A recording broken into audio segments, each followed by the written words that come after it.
It was supposed to be just another ordinary afternoon. A young schoolgirl walked home slowly, her backpack heavy with books, the sun setting behind the school building. The street grew quieter as students took different turns, until she found herself alone, her footsteps echoing faintly in the narrow alley she chose as a shortcut. She felt uneasy, sensing eyes on her. Suddenly, 3 men stepped out from the shadows, blocking her path. Their smirks were cold, their presence menacing. "Where do you think you're going, little princess?" one of them sneered. Her heart pounded in her chest and she clutched her bag tighter. "Please, just let me go," she whispered, her voice trembling. But the men only laughed, circling her like wolves. One reached out and grabbed her wrist, making her gasp in fear. The alley felt darker, heavier, as if the whole world had turned against her. Then, from the distance, came the sound of slow, steady footsteps. Calm, unhurried, the kind that carried power without needing to shout. The thugs turned, frowning, and their faces shifted when they saw him.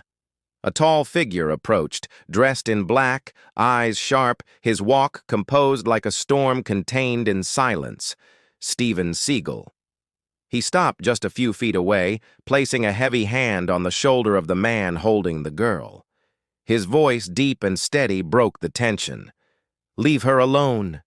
For a moment, silence hung in the air. The thugs exchanged glances, then burst out laughing. "Old man," the leader said mockingly, "walk away. This isn't your fight."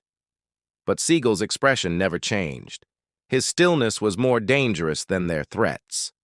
The first thug lunged forward with a wild swing. In an instant, Seagal caught his wrist, twisted, and with a sharp snap, the man cried out and collapsed to the ground.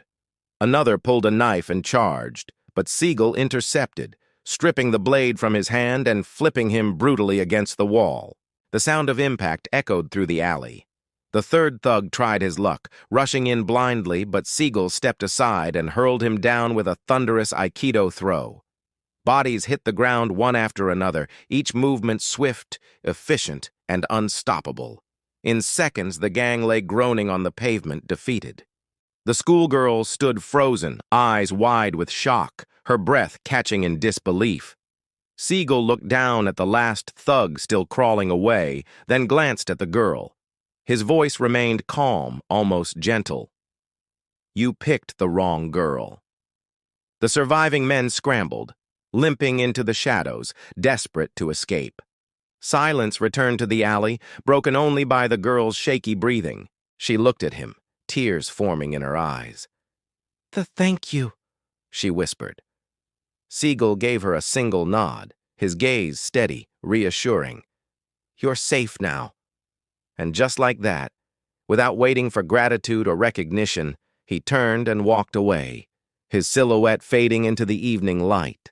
The girl stood there clutching her bag, still trembling but no longer afraid. She would never forget the way a stranger had stepped in, how danger had turned to safety in the blink of an eye. And as Seagal disappeared into the distance, the moment became clear.